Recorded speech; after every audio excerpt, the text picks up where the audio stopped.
네, 창세기를 매주 한 장씩 해가다 보니까 본문이 좀 깁니다. 다 읽을 수가 없고요. 그래서 여러분들이 집에서 읽어오시고 다음 주는 43장이지 않겠습니까? 읽어오시고 또 일찍 오시면 읽어주시고 그렇게 해주셔야 되겠습니다. 지난주는 창세기 41장이었는데요. 창세기 41장은 어떤 내용이 실려 있었습니까? 술 맡은 관원장이 꿈을 꾼 후 그 꿈의 해몽대로 그가 석방이 되고, 그리고 그가 나간 뒤에 요셉은 잊혀진 채 2년의 시간을 보내어야 했습니다. 그리고 2년이 지난 어느 날 하루아침에 요셉은 왕의 부름을 받고 왕 앞에 나갔다가 그 길로 애굽의 총리가 되는, 정말 드라마도 이런 드라마가 없는 그런 일이 일어났죠. 왕이 꿈을 해석을 하고, 그리고 그 꿈의 해석에 입각해서 어떤 정책을 수립하는 것이 좋을지에 대해서, 어떻게 보면 이게 주제넘는 일이죠. 꿈만 해석하도록 불렀는데 거기에 고관 대작들이 다 앉아 있는데 정책을 이 히브리 노예가 얘기를 했다. 이건 말도 안 되는 일이죠. 사실은 말도 안 되는 일인데, 그런데 어쨌든 왕이 많은 감명을 받고 이 요셉에게서 지혜와 총기를 발견하고는 그를 총리로 앉힌 것입니다. 사실 여러분, 하나님 말씀으로 잘 빚어지면 학력보다, 우리는 학력사니까 학력으로 자꾸 하니까 그렇긴 한데, 사실은 학력보다 훨씬 더 훌륭한 인물이 될 수도 있습니다. 저는 그런 사람도 보았고요. 네. 어쨌든 이 요셉이 세운 이런 대책으로 인해서 끝내 흉년이 왔지만 이집트는 잘 넘어가고 있었습니다. 그런데 이 흉년은 그 지역 일대의 광범위한 흉년이어서 이집트뿐만 아니라 다른 나라들도 굉장히 힘들었고, 그래서 사람들이 곡식을 구하러 애굽으로 몰려오는 그런 상황이 되었죠. 수많은 사람들이 이집트로 넘어와서 애굽 총리인 요셉 앞에 무릎을 꿇는 일들이 일어났습니다. 자, 그렇게 이제 우리 41장이 끝났죠. 무엇이 기대됩니까? 이 드라마를 쓰고 계신 하나님의 드라마 속에서 그 다음 장면으로서 무엇이 기대됩니까? 이제는 요셉의 형들이 등장할 차례인 것입니다. 그래서 이 오늘 본문은 41장하고 42장은 마치 여러분 드라마를 찍는 카메라 감독에게 이 드라마 총감독이 지시를 내리는 것하고 같아요. 카메라 1, 카메라 1, 줌 아웃. 거기서 카메라를 떼 이제 쫙 빨아당기고 다시 이집트를 막 밀어내는 겁니다. 저만큼 이집트 지도가 나오도록 바로의 궁정을 비추고 있던 것이 카메라가 쫙 밀어내면서 이집트 지도가 나오고, 카메라 2, 줌인, 카메라 2번 카메라가 줌인을 하는 거예요. 그냥 쫙 빨아당겨서 들어가는 것입니다. 이번에는 가나안으로 막 이렇게 들어가는 것이죠. 가나안을 쫙 당기니까 거기에 야곱의 집이 딱 나오는 것입니다. 야곱의 집이 화면에 딱 나왔을 때 제일 처음 들리는 소리가 야곱이 버럭 소리를 지르는 소리가 처음 장면으로 나오는 거예요. 야곱이 버럭하는 것입니다. 1절을 보면 야곱이 버럭하는 장면이 나와요. 1절을 한번 볼까요? 그때 야곱이 애굽에 곡식이 있음을 보고 아들에게 이르되 너희는 어찌하여 서로 바라보고만 있느냐?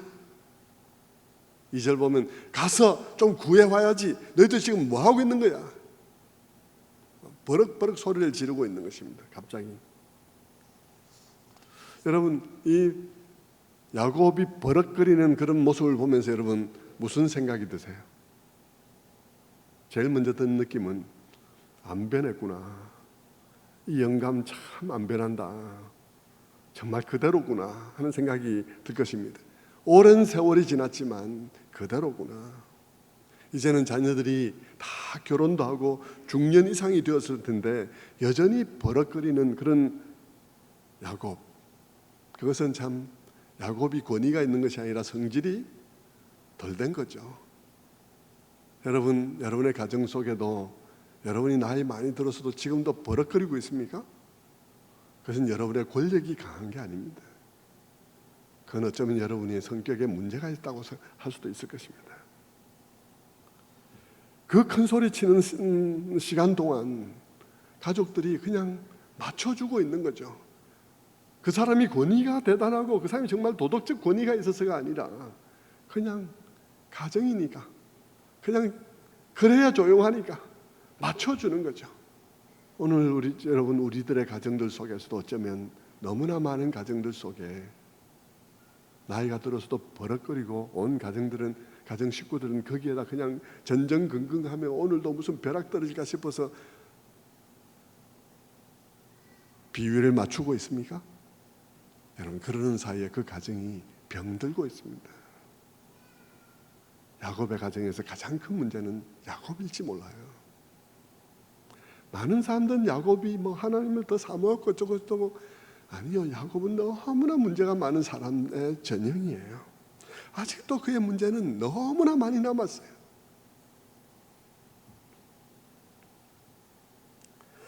오늘 우리는 이 본문을 읽으면서 어디다 초점을 맞추고 이 본문을 읽을까 가만히 생각을 해보면서 저는 여러분에게 바로 이 대목에서 하나님의 목적에 대해서 다시 한번 여러분의 기억을 상기시키기를 원합니다. 우리를 향한 하나님의 목적이 뭘까? 여러분은 우리를 향한 하나님의 목적이 뭐라고 생각하고 예수를 믿고 있나? 야곱을 위한 하나님의 목적은 뭘까? 요셉을 위한 하나님의 목적은 뭘까 하는 것입니다. 하나님은 이 모든 산만하기 짝이 없는 이런 일들 가운데서 무엇을 지금 이루어가고 있는 것일까? 물론 여러분, 멀고 먼 미래로 얘기를 하자면 이런 일들을 통해서 하나님께서는 터널을 뚫고 계세요. 이 사람들의 강팍한 마음과 이 돌같이 굳은 마음과 이 죄악들을 뚫고는 터널을 뚫고 계세요. 무슨 터널? 예수께서 오실 터널을 뚫고 계신 것입니다. 하나님 아들 예수께서 오실 터널을 지금 만들고 있어요. 그래서 저쪽 끝에서 이제 예수님께서 탄생하시겠죠. 그건 먼 미래의 얘기입니다. 그러면 그렇게 먼 미래가 아닌 가까운 미래 속에서는 하나님께서 지금 이 야곱의 가정을 가지고 뭘 만들어가고 있을까? 라고 묻는다면 하나님께서는 이 가정이 깨지지 않고 회복되어져서 하나의 예배 공동체가 되는 것을 목표로 하고 있습니다. 이 가정이 깨어지지 않고 다시 회복되어져서 온전한 가정이 되어져서 그래서 그들이 장차 수많은 사람들로 한 나라, 한 민족으로 구성되어질 예배 공동체가 될 바탕이 되는 가정을 이루는 것, 그 하나님께서 지금 목표로 하고 있죠. 이 가정이 깨져서 막 다 흩어지면 안 되잖아요. 그것을 묶어놓는데 이 묶어놓는 것을 그냥 이렇게 요셉 저렇게 떨어져 있고 이것을 그냥 모아놓는 거 말고요. 모아놓는 거 아닙니다. 재결합 아니에요. 재결합은요, 그냥 재결합하고는 너무 다른 것이죠. 재결합은 그냥 장소만 엄마 아버지 막 그냥 흩어져서 따로따로 그러는 거. 엄마 아빠 왜 그래 따로 그러세요? 그냥 한 곳에 모여 계세요 하고는 한 곳에 갖다 놔도 엄마는 저쪽에 앉아있고 아빠는 저쪽에 앉아있고 이런 경우들이 많잖아요. 이건 재결합 아니고요, 온전한 회복, 치유와 회복을 원하는 거예요. 하나님이 지금 추구하시는 것은 그들이 이 모든 범죄에도 불구하고 이 가정이 여기서 끝나버리지 아니하고 그들이 온전하게 한 치유되고 회복된 가정으로 회복되는 것입니다. 그래서 하나님께서 지금 추진하고 계신 것은 단순히 재결합이 아니에요. 이게 이 사람들이 이집트 가서 요셉을 만나는 단순히 만나서 허허하고 돌아오는 재결합이 아니에요. 또 하나님께서 지금 추구하고 계신 것은 단순히 용서도 아닙니다. 용서하고 치유와 회복은 또 다른 면이 있어요. 용서는 어떤 면에서요? 혼자 하고 끝낼 수도 있습니다. 용서는 어떤 면에서 혼자 하고 끝낼 수도 있습니다. 그래, 더 이상 문제 삼지 않을 거야. 나는 이제 그냥 그것을 생각지 않을 거야. 끝냈어. 그것도 어떤 의미에서의 용서입니다. 그러나 여러분, 그것은 더 이상 문제 삼지 않기로 한 것에 불과한 것이죠. 신뢰가 회복된 것이 아닙니다. 신뢰를 회복하고 그 사람을 나의 마음자리에 그 자리에 받아들인 게 아닙니다. 그렇게 보면 용서도 하나님 보시기에는 충분하지 못한 것이죠. 하나님께서 그들 가운데 이루고자 하시는 것은 치유와 온전한 회복입니다. 치유와 온전한 회복을 통한 온전한 예배 공동체를 만들기를 원하는 것이죠. 그런데 그 일이 이루어지기에는 지금으로서는 아무런 가능성이 없는 거예요. 요셉은 저기 있고 이 사람들은 여기 있고 이들 가운데 서로를 찾고자 하는 아무런 기미가 없는 거예요. 형들도 요셉을 찾고자 하는 아무 기미가 없어요. 형들은 그저 그 일이 있고 난 다음에 마음의 죄책감은 굉장했으리라 생각합니다. 시간이 지날수록 더 굉장했으리라 생각해요.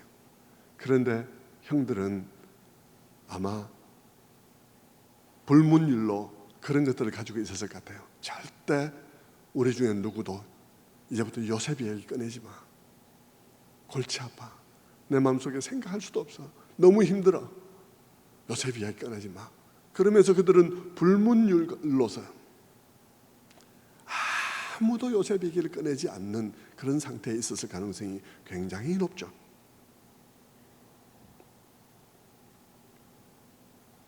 그것은 죄책감이 처리되지 못한 채 낙엽 밑에 덮여 있는 것과 같은 것입니다. 죄책감은 그렇게 엄청난 죄에 대한 죄책감은 쉽게 그렇게 잊혀지는 것이 아니라 그냥 세월의 낙엽 속에 이렇게 묻혀질 수는 있죠. 그러나 여러분, 어떤 바람이 불면 그 낙엽이 다 날아가고 그리고 죄책감이 민낯이 또 우리한테 딱 드러나게 되어 있는 것입니다. 그들은 이 요셉에게 저지른 그들의 잘못을 잠시 낙엽으로 덮어둔 것에 불과한 세월들을 보내고 있었을 것입니다. 야곱은 어떻습니까? 야곱은 집안에서 어쩌면 야곱은 이상하게 생각했을지도 몰라요. 집안에서 아무도 요셉 이야기를 꺼내는 사람이 없으니까 이것도 참 이상하다. 동생이 짐승에 잡혀 죽었으면 그래도 가끔씩 요셉 얘기를 꺼내기도 할 텐데 이것들이 아무도 요셉 얘기를 안 꺼내네. 뭐 그런 생각을 한 번쯤 해봤을 수도 있죠. 그렇지만 무슨 얘기를 꺼낼 수 있는 입장도 아니고 꺼내봐야 무슨 소득이 있을 것도 아니고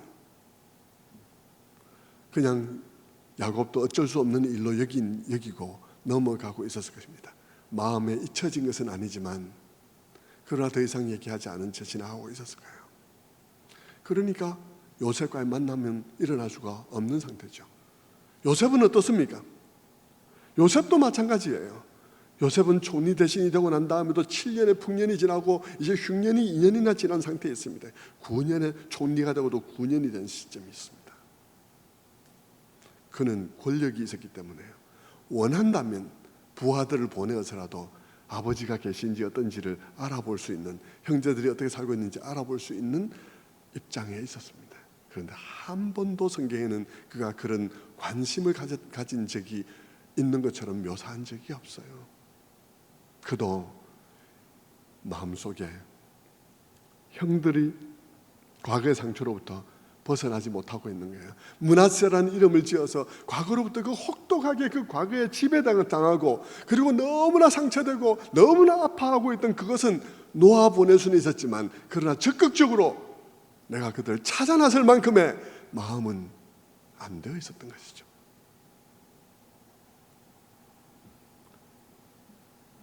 그게 그가 아버지와 형제들을 찾으려고 노력을 한 흔적이 보이지 않는다는 것에서 우리는 짐작할 수가 있습니다. 성도 여러분, 이렇게 보면 상처를 온전히 치유하는 것, 치유하고 온전히 하나됨을 회복하는 일, 그것은 상처를 잊는 일과도 다르고요. 그것은 과거를 잊는 일하고도 다릅니다. 그것은 단순히 재결합을 하는 것하고도 다릅니다. 그것은 단순히 일방적으로 용서하고 그래 이제는 더 이상 문제 삼지 않을 거야 하는 것하고도 다릅니다. 그것은 치유하고 회복하는 것은 그런 것보다 훨씬 더 깊은 일인 것이죠. 그것은 사람으로서는 이루기가 너무 어려운, 그런 종류의 것입니다. 하나님이 하시고자 하는 일은 지금 그 일을 하시고자 하는 거예요. 용서를 넘어, 단순히 재결합을 넘어 그를 받아들여서 원래 신뢰하던 그 자리에 받아들이는 것, 그것을 목표로 하나님께서 일하시고 계신 거예요. 그렇게 온전한 예배 공동체가 되게 하시기를 원하고 계신 것이죠. 성도 여러분, 우리가 이 지점에서 다시 한번 하나님을 바라보십시다. 우리를 향하신 그분의 뜻이 무엇일까요? 우리를 향한 그분의 뜻은 단지 잘 먹고 잘 사는 게 아닙니다. 요셉을 향한 그분의 뜻은 요셉이 총리 대신이 되는 게 아닙니다.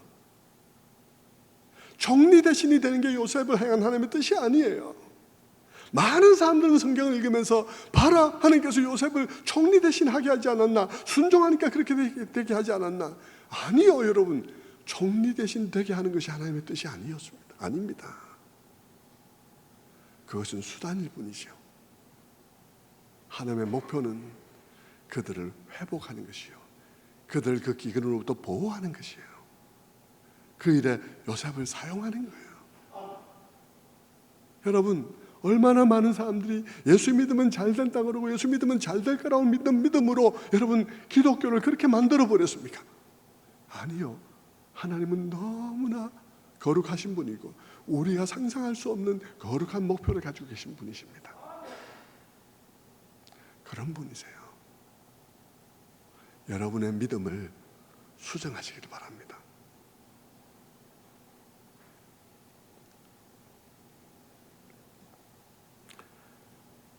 성도 여러분, 요셉이 총리가 되는 게 이 창세기 얘기가 아닙니다. 그렇게 성경을 만들지 마세요. 하나님을 그렇게 만들지 마세요. 하나님은 그 너머에 목표를 가지고 계십니다. 그것은 그 형제들이 깨어지지 않고 다시 또 재결합의 정도가 아니라 용서 정도가 아니라 완전히 회복되어져서 하나의 예배 공동체가 되고 그것이 이스라엘 예배 공동체의 모판이 되고 그래서 그것을 통해서 구속자를 보내주고자 하는 것이 하나님의 뜻인 것이죠.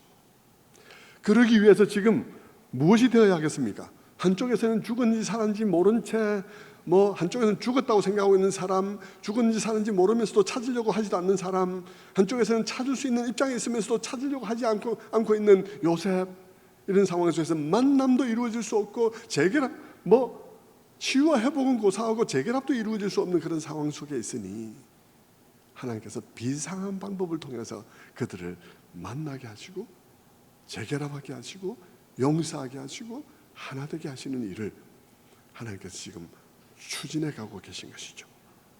그러다 보니까 만나게 하는 일부터 먼저 일어나야 되는 거예요.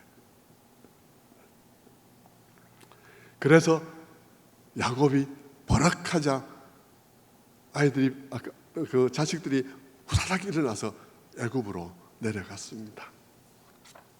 이때도 야곱은 아들들을 다 보내면서 베냐민은 보내지 않고 품에 안고 있었습니다.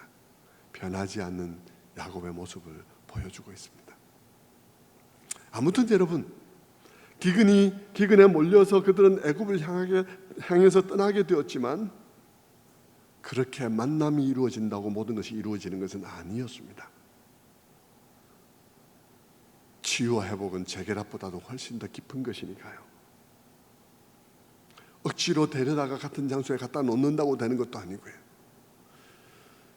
그것은 상처 입은 쪽에서의 용서도 필요하지만 충분한 재결합이 이루어지기 위해서는 무엇보다도 피해를 입힌 쪽에서의 회개가 필요한 거죠. 진정한 회개, 뉘우침과 회개가 필요한 것입니다. 요셉이 그냥 자기가 지나간 날들 속에서 하나님께서 함께 하셨고 지금 애굽의 총리까지 되게 해주셨으니까 아이고 됐다면 나는 이 정도 됐으니까 됐다, 그냥 문제 삼지 않을 거야 하는 정도가 아니라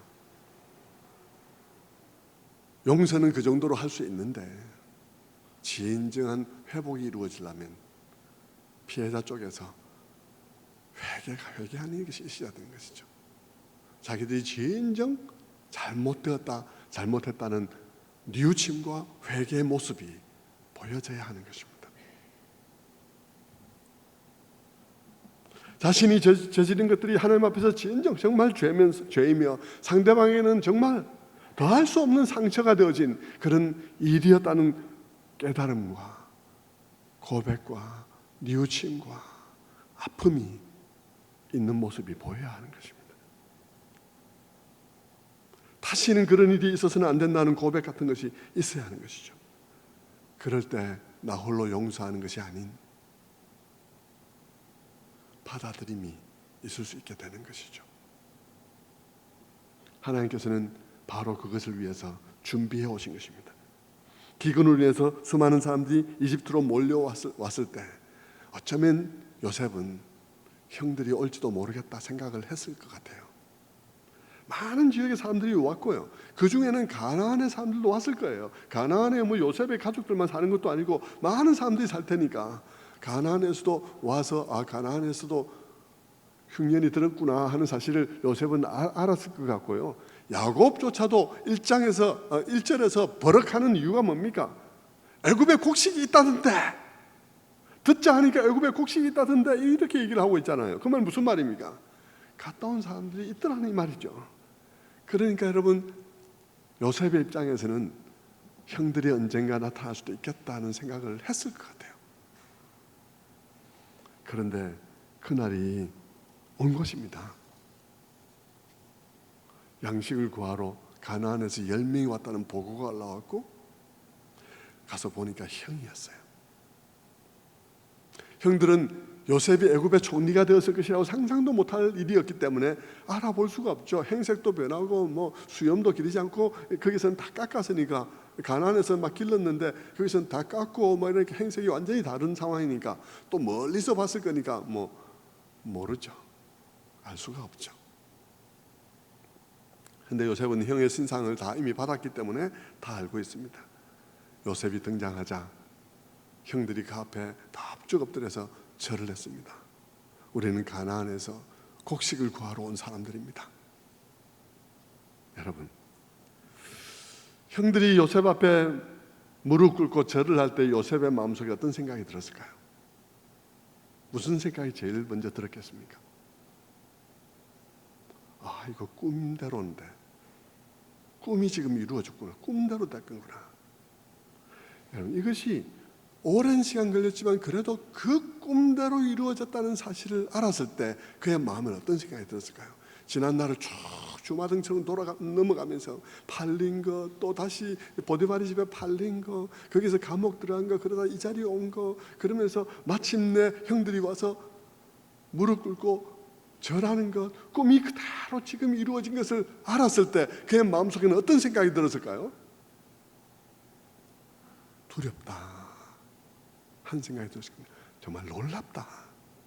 이것은 내가 한 것이 아무것도 없구나. 그런데 꿈이 이루어졌구나. 놀랍게도 그런 일이 일어났구나 할 때 그의 마음속에는 어떤 생각이 들었을까요? 제 생각에는요, 정말 두려운 마음으로 이런 생각이 들었을 것 같아요. 내가 엄청난 분의 섭리적인 손안에 지금 있는 거구나. 엄청난 분의 섭리하는 손안에 내가 있구나 하는 생각을 했을 것입니다. 그러면서 그는 이 꿈대로 성취된 것이 무엇 때문일까 하고 생각을 해볼 것입니다. 정말 이상하다. 이게 무엇 때문일까? 이것이 우리 가족을 살리기 위한 것이었을까? 자기가 생각할 수 있는 모든 것들을 다 생각했겠죠. 그렇게 깨닫게 되면 여러분, 그 마음속에 정말 절호의 기회가 왔지만 복수하기에는 정말 좋은 계절이 왔죠. 복수하기에 정말 좋은 계절이 왔습니다. 권력 있죠. 여기 형들이 찾아왔죠. 그냥 당장 감옥에 다 집어넣어버리면 되는데, 그런데 여러분, 가슴 속에 이 모든 되어진 일들이 자기가 아니라 하나님이라는 사실을 그가 두려움 속에서 느끼게 되면 그렇게 못하죠. 그렇게 못합니다. 그는 자기의 꿈, 형들 보세요, 내 꿈대로 됐잖아요, 내가 그때 뭐라 말했어요, 뭐 이런 말도 못해요. 자랑도 못해요. 그냥 마음속에 놀라운 생각을 가질 수밖에 없는 것입니다. 그래서 그는 복수도 하지 않고 자랑도 하지 않고 대신에 그는 시험을 하기로 마음을 먹었습니다. 형들의 마음속에 무슨 생각을 갖고 있는지, 형들은 지금 어떤 상태에 있는지 시험을 하려고 했습니다. 여러분, 시험을 하려 했다는 것은 그들의 진심을 알고자 했다는 것인데, 진심을 알고자, 무엇 때문에 진심을 알고자 했을까요? 회복하고자 하는 마음이 있기 때문입니다. 회복하고자 하는 마음이 있기 때문이에요.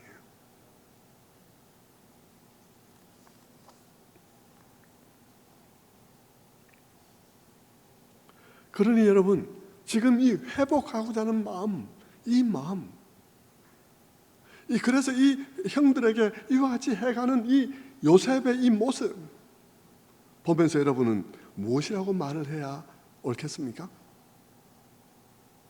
요셉이 위대하다고 말을 해야 옳겠습니까? 많은 사람들은 요셉이 위대하다고 생각하고 요셉에게 초점을 맞추겠죠.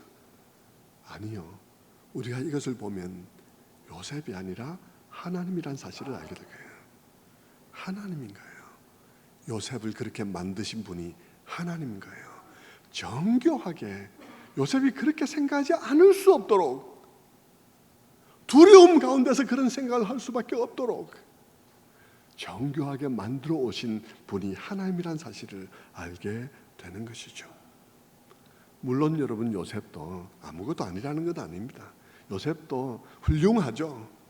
근데 요셉이 훌륭한 것은 2차적인 문제예요. 요셉이 훌륭한 것은 2차적인 문제고, 그가 그럴 수 있도록 만드신 분은 하나님이라는 것입니다. 그것이 성도 가운데서 역사하시는 하나님의 은혜예요. 우리를 우리 되게 하는 이 하나님이라는 것입니다. 바울이 그렇게 고백한 말과 똑같지 않습니까? 고린도전서 15장 10절에 있는 말씀처럼 내가 나 된 것은 하나님의 은혜로 된 것이니 내게 주신 그의 은혜가 헛되지 아니하여 내가 모든 사도보다 더 많이 수고하였으나 그러나 내가 한 것이 아니요 나와 함께 하신 하나님의 은혜로다. 바울이 고백한 그것은 요셉에게도 사실이요, 그것은 오늘 우리에게도 사실이요. 고목사, 지금의 고목사 된 것 하나님의 은혜예요.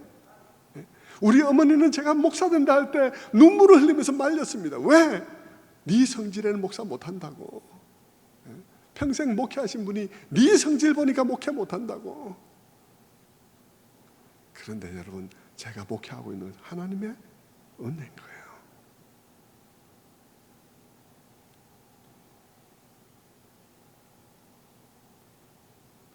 여러분, 요셉이 위대한 게 아니에요. 하나님이 위대한 거예요. 하나님을 보아야 하는 거예요. 오늘도 성시를 읽으실 때 우리 목사님이, 김대훈 목사님이 야곱의 하나님께 소망을 둔 자는 복이 있도다. 여러분, 우리의 소망이 야곱에게 있는 것이지, 우리가 요셉을 본받자, 야곱을 본받자, 우리에게 있는 게 아니에요. 우리의 소망이 우리에게 있는 게 아니에요. 요셉을 본받자, 천만의 말씀이요, 우리에게 희망이 있는 게 아니에요. 우리의 소망은 야곱의 하나님이 이 요셉의 하나님께 있는 거예요.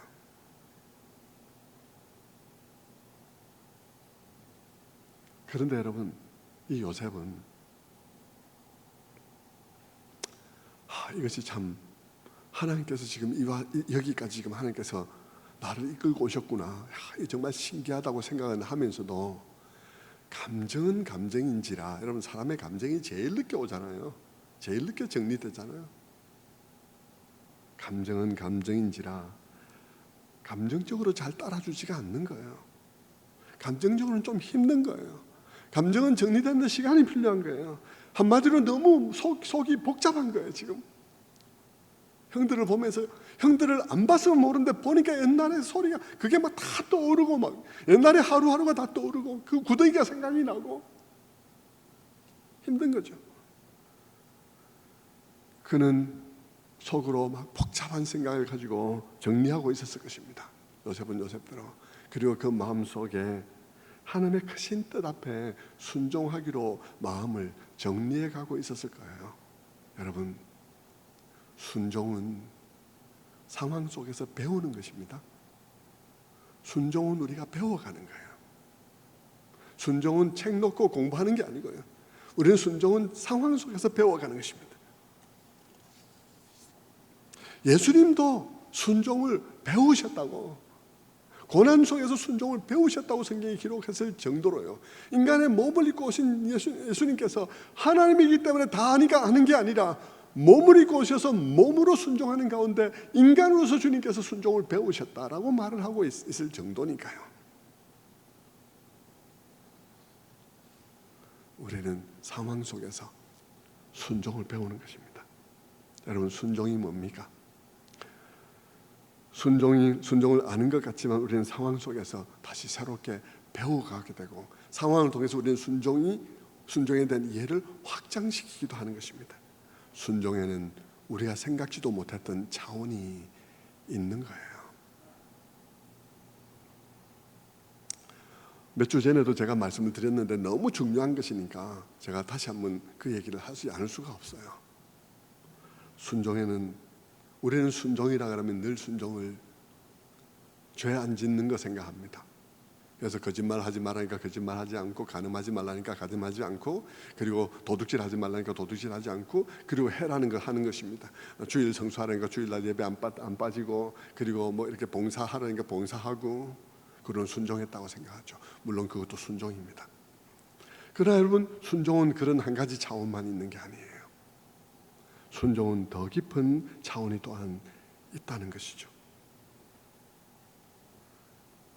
그것은 하나님께서 나를 통해 무언가를 이루려고 하실 때, 내가 목사로서 이런 목사가 되게 하려고 하실 때, 여러분 또 장로로서 혹은 권사로서 이런 권사가 되게 하려 하실 때, 그 일이 이루어지기 위해서는 내게 일어나야 될 일들이 있습니다. 내가 지금의 고목사가 되기 위해서는 일어나야 될 일이 있고요, 또 하나님께서 그 다음 계획하신 그런 목사가 되기 위해서는 일어나야 될 일이 있습니다. 요셉이 정말 그 형제들을 구원하고 예수 그리스도를 표징하는 그런 인물이 되고, 그래서 애굽에서 많은 사람들을 구원하는 사람이 되어지며, 결국은 요셉의 모든 형제들을 이집트로 데려와서 거기서 이스라엘로 번성하게 하는, 그래서 이스라엘 백성들의 숫자적으로 이스라엘 백성들을 완성시켜가는 그러한 일들을 하는 데에 사용되어지려면, 그리고 그 형제들이 그 제각각 엉망진창인 상태에 있는 그들을 한번 왕창 깨가지고는 하나님께서 다시 그들을 용서와 깊은 깨달음 속에서 완전히 하나 되게 하는 일을 하기 위해서는 요셉에게 일어나야 될 일이 일어나야 되는 것입니다. 요셉에게 일어나야 될 일이 일어나야 되는 거예요. 여러분의 자녀에게, 저의 딸에게 하나님이 작정하신 어떤 일이 일어나려면, 정말 그 아이들이 정말 훌륭한 그런 사람들이 되려면, 단순히 나의 기도로 공부 잘해갖고 되는 것이 아니고 그들에게 일어나야 될 일이 일어나야 되는 거예요. 정말 죽을 것 같은 그런 고통 속에 있는 사람들, 절망 속에서 죽기를 바라는 그런 사람들의 고통을 보듬어 안는 사람이 되려면 자기가 절망 속에서 죽을 만큼의 고통을 당해야 하는 거죠. 그러려면 그 일이 일어나는 일을 받아들여야 되는데, 그 아이가 받아들여야 될 뿐만 아니라 부모로서 자녀가 그런 일을 겪는 일을 내 삶 속에 일어나는 것을 받아들여야 합니다. 그것이 예수 그리스도가 하신 일이에요. 그것이 예수 그리스도께서 십자가에서 하신 겟세마네 동산에서 하신 기도입니다. 아버지여, 내 뜻대로 마옵시고 아버지의 뜻대로 하옵소서. 그 일이 내게 일어나야만 하는 것이라면 좋습니다. 내게 일어나게 해주십시오. 그 일은 예수님께 일어나야 하는 거예요. 일어나야 예수님이 우리의 구원자가 되는 거예요. 뿐만 아니라 그런 예수님에게만 일어나는 것이 아니라 성부 하나님께도 일어나야 하는 거예요. 물론 그분의 뜻 가운데 일어나는 것이지만 그 일이 진정 역사 속에서 일어나려면 성부 하나님도 그 아들에게 그런 일이 일어나는 것을 감당해야 하는 것이죠. 그래야 그 일이 일어나는 것이지.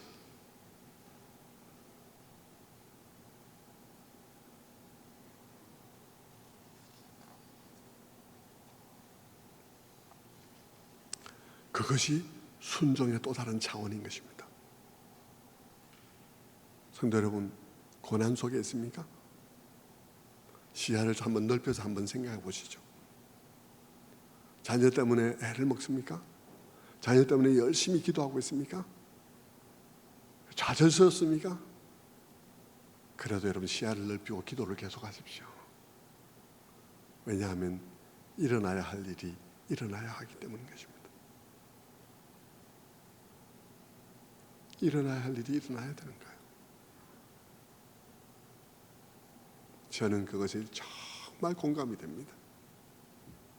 일어나야 할 일이 일어나야 합니다. 저는 그런 차원이 있다는 사실을 깨달을 때 마음이 너무 아프면서도 승복이 되었습니다. 하나님, 예수님의 겟세마네 동산의 기도처럼 하나님, 당신께 권리가 있습니다. 그렇게 이루실 수 있습니다. 당신께 맡기겠습니다.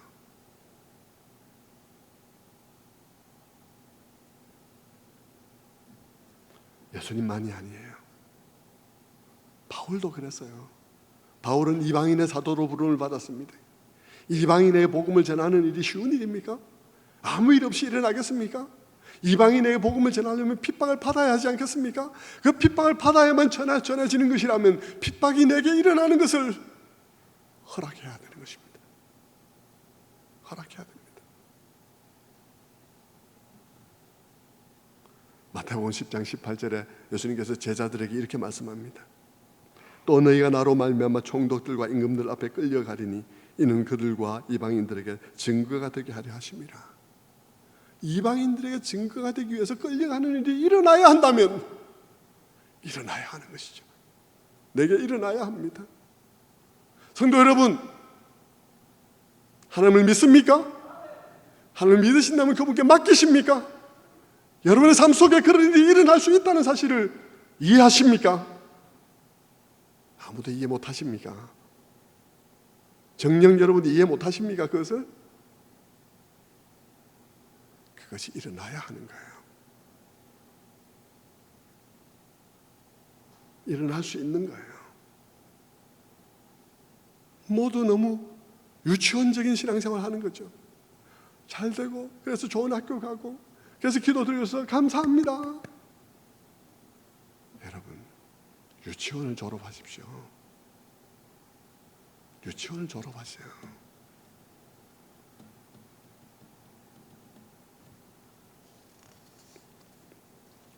요셉은 지금 그것을 배우고 있는 것이죠. 그는 앞에 남아있는 고난을 배우는 것이 아니라 지나간 시간의 고난을 배우고 있는 것입니다. 지나간 시간의 고난을 비록 형들이 그에게 죄를 지은 것이지만 하나님 앞에서 선한 도구로 바뀌었다는 사실을 보면서 하나님이 놀라운 계획 가운데서 자기를 사용하고 계시구나 하는 사실을 깨닫는 순간 그는 과거의 그 일들이 일어나야 했었다는 사실을 받아들이려 하는 것이죠. 성도 여러분, 생각해 보십시오.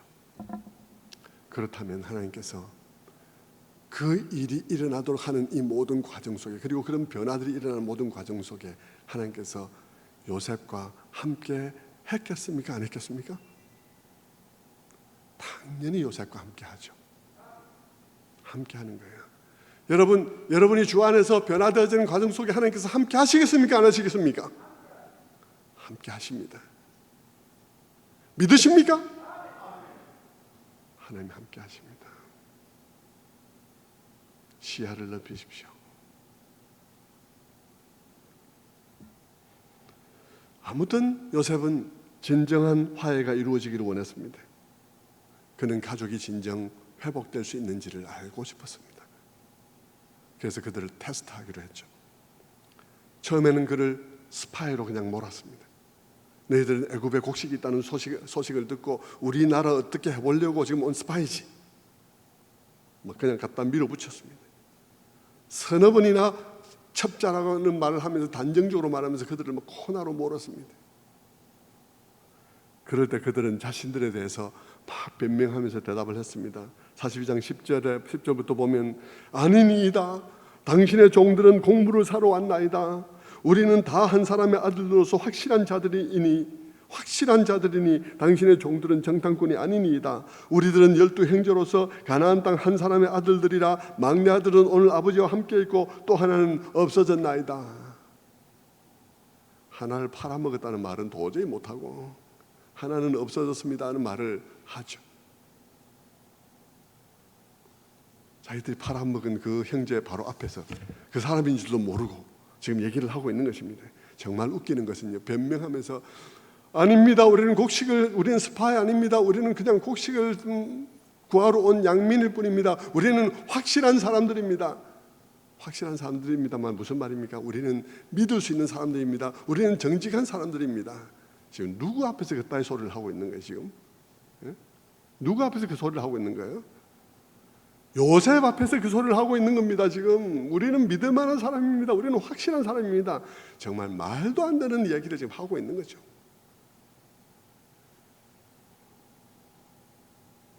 그러니까 요셉이 그 말을 듣고 그렇다면 너희가 첩자가 아니라면 너희가 해야 될 것 하나가 있다. 이것으로 너희를 증명을 해라. 너희들이 9은 여기 남고 한 사람은 돌아가고 곡식을 가지고 돌아가서 허기를 면하고 대신에 신속히 그 막내를 데리고 오너라.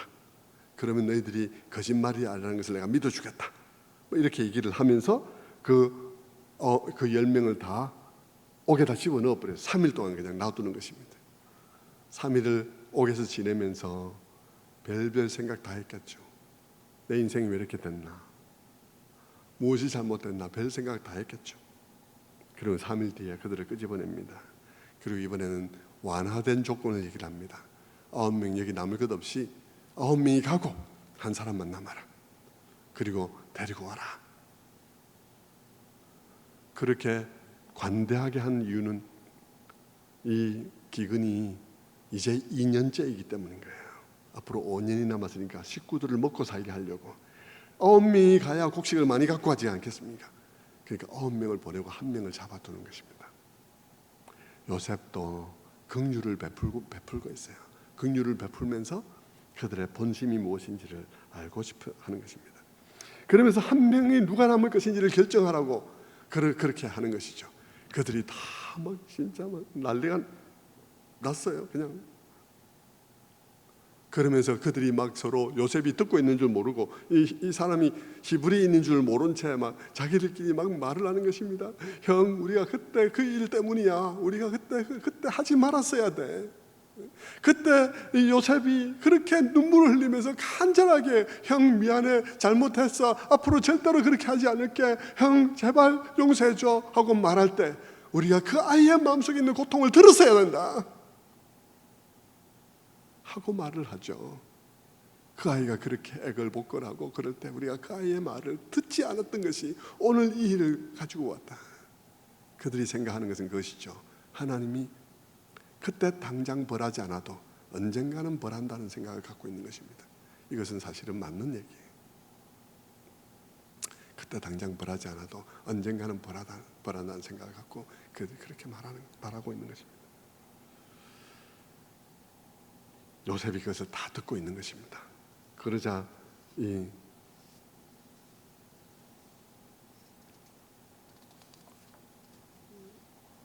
르벤이 그렇게 말한 거예요. 우리가 그때 들었어야 되는, 너희가 내가 그렇게 그 아이를 그렇게 하지 말라고 하지 않았더냐. 근데 너희가 그렇게 해서 이런 일이 벌어진 것 아니냐. 르벤이 하는 말을 요셉이 다 들었어요. 요셉의 마음속에 치유가 일어나고 있는 것입니다. 그 형제들의 그런 고통 어린 얼굴과 힘들어하면서 그동안에 서로 간에 말하지 않기로 서로 무언의 그런 약속들이 있어서 아무 말하지 않고 지금까지 살아왔지만 그들이 마침내 바람이 불어서 낙엽이 다 날아가 버리니까 죄책감의 민낯이 그냥 드러나면서 그들이 고통 속에서 그 죄로 인해서 고통스러워하면서 우리가 그때 그러지 않았어야 되는데, 우리가 그때 그래서 이런 일이 일어났는데 우리가 정말 잘못한 거야 라고 자기들끼리 얘기하는 모습을 요셉이 듣고 있는 것이죠. 그리고 르우벤이 하는 말도 들은 것입니다. 내가 그때 그러지 말라고 했잖아. 근데 내가 어디 갔다 온 사이에 너희들 애를 팔아버렸잖아. 그때 그러지 않았어야 돼. 요셉은 그 얘기를 들으면서 마음속에 여러 가지 감정이 복잡한 것입니다. 한 가지 이해된 것은 있어요. 제일 큰 형님이 나를 팔아버리자 한 것은 아니구나. 큰 형님은 나를 살려가려고 한 것이구나. 형제 중에 한 사람이라도 자기를 살려가려고 한 형제가 있었다는 사실은 그에게 큰 위로가 되었을 것입니다.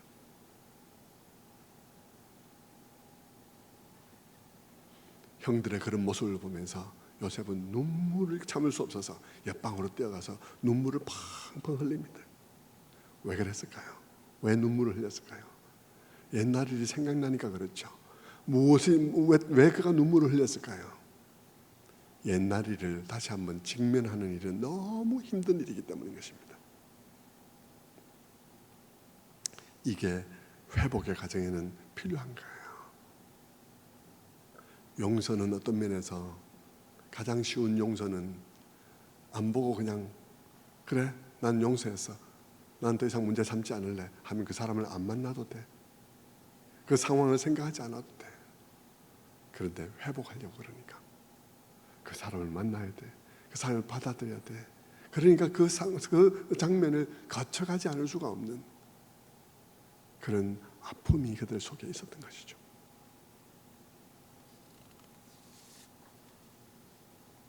그러나 여러분, 하나님이 우리에게 원하시는 것, 예배 공동체에서 우리 공동체 속에 하나님께서 우리에게 원하시는 것은 무엇인가 하는 것입니다. 그것은 단순히 재결합도 아니고, 여러분 가운데 지금 재결합 상태에 있는 사람 많죠? 같은 교회 생활하면서 그냥 아무 관심 없이 그냥 여기 앉고 저기 앉음으로써 서로 안 마주치게 하는 것으로 지금 재결합 상태에 있는 사람도 많이 있을 것입니다. 부부 말고요. 부부도 그런 사람이 있지만 성도로서 한 교회 식구로서 그런 사람도 많이 있을 거예요. 용서만 하고 있는 사람도 많이 있을 것입니다. 내가 안 따질 거야. 그냥 넘어가.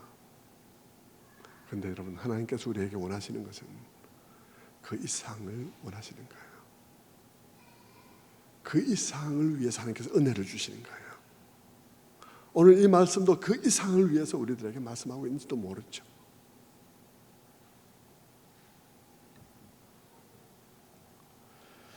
요셉은 그 형들에게 이제 형들을 시몬을 남기고 나머지를 다 이제 돌려보냅니다. 그런데 그때 그 형제들에게 곡식도 많이 실어주고요. 그리고 그들이 가져온 은하도 다 또 도로 주머니에 집어넣고, 그리고 가면서 먹으라고 양식도 또 따로 챙겨주고, 그렇게 해서 형제들을 보냅니다. 오늘 우리 42장은 집에 도착해서 야곱하고 나누는 대화까지 얘기도 다 나와 있지만 여기까지만 얘기를 해야 될 것 같아요. 더 이상 얘기하기는 너무 길고요. 그래서 까지 얘기를 하면서 말씀을 마무리하겠습니다. 말씀을 맺겠습니다. 여러분, 오늘 이 이야기를 통해서 여러분이 발견하는 하나님은 어떤 하나님이십니까? 회복하기를 원하시는 하나님, 그것도 맞습니다. 그것도 지금까지 제가 말씀드린 것이니까. 근데 마무리하면서 여러분에게 한번 다시 여러분의 마음속에 또 나누고 싶은 그 하나님은 이 본문 이런 이야기들 속에서 우리들에게 발견되어지는 구약의 복음인 거예요. 구약의 복음, 하나님이 우리의 복음입니다. 여러분, 복음이 무엇이라 생각하세요? 하나님 자신이 우리에게 복음입니다. 그 하나님이 어떤 하나님이 되셨는가가 우리에게 복음이에요. 그 하나님이 어떤 하나님이십니까? 오늘 본문을 가만히 보면요, 비록 그 형제들이 하나님 앞에 죄를 지었죠. 다 죄를 지었어요. 다 요셉도 야곱도 요셉의 형제들도 다 죄를 지었지 않습니까? 다 죄를 지었는데 하나님께서는 이미 그들과 화해를 이루고 있는 하나님을 볼 수 있습니다. 이미 그들과 화해를 이루고 있는 하나님을 볼 수 있어요. 그것은 장차의 예수 그리스도 때문에 그 작정 속에서 화해를 이루고 있는 것인데요. 그 구약으로서는 장차 하나님께서 이루실 일이니까, 확실하게 이루실 일이니까 그 계획 안에서 이들과 이미 화해를 이루고 있다는 사실, 이미 그들을 받아들이고 있는 거예요. 그들이 죄를 지었는데도 말입니다. 무슨 말이냐 그러면, 하나님은 이미 그들과 자신을 화목케 하기 위해서, 또 이미 그들을 화목하게 하기 위해서 그들을 용서할 계획을 이미 준비하고 기다리고 계신 하나님이시라는 것입니다. 하나님께서 이 야곱의 형제들의 죄를 심판하는데 관심이 있다면 야곱의 형제들을 애굽으로 보내지 않았을 거예요. 그리고 요셉을 애굽에 먼저 보내지도 않았을 거예요. 요셉의 형제들을 요셉으로 보내지도 않고 요셉을 미리 보내지도 않았을 거예요. 그런데 하나님께서 요셉을 미리 보내고 거기서 모든 것을 다 이루시고 거기서 기다리게 하시고, 그리고 요셉의 형제들을 보내실 때 그 하나님은 어떤 하나님입니까? 그 하나님은 그들을 화목케 하기 위해서 준비하고 계신 하나님이라는 것입니다. 이미 그들과 그들과 이미 화목하시고, 그리고 그들을 화목케 하시기 위해서 이미 준비하고 기다리시는 하나님이시더라. 그것이 우리가 구약에서 지금 보고 있는 하나님이라는 것입니다. 그 하나님은 그 요셉의 형제들이 자기 죄를 깊이 깨닫고 회개하기 전에 이미 거기 준비하고 계신 하나님이십니다. 그 야곱의 형제들이 죄를 깨닫고 회개하기 전에 이미 거기서 요셉을 거기에 세워놓고 기다리고 계신 하나님이 우리가 믿는 하나님이라는 것입니다. 그 하나님은 우리가 회개하기 전에 우리를 위해서 아들을 십자가에 못 박게 하신 그 하나님이신 것이죠. 우리가 아직 죄인 되었을 때, 우리가 아직 원수 되었을 때, 우리가 아직 연약할 때, 사도 바울이 그래서 그렇게 얘기를 하고 있는 것이죠. 로마서 5장 6절을 보십시다. 우리가 아직 연약할 때에 기약대로 그리스도께서 경건하지 않은 자를 위해서 죽으셨도다. 의인을 위하여 죽는 자가 쉽지 않고 선인을 위하여 용감히 죽는 자가 혹 있거니와, 우리가 아직 죄인 되었을 때에 그리스도께서 우리를 위하여 죽으심으로 하나님께서 우리에 대한 자기의 사랑을 확증하셨느니라. 성도 여러분, 우리가 그분의 자녀된 것은 너무 감사한 거예요. 우리의 소망이 그분에게 있다는 것이 너무 축복인 것이죠. 여러분에게도 그렇습니까? 그 하나님께 여러분 충성을 다하고 그 하나님이 그리시는 그림 속에서 살아가시는 여러분들 다 되시기를 주님의 이름으로 축원합니다. 기도하겠습니다.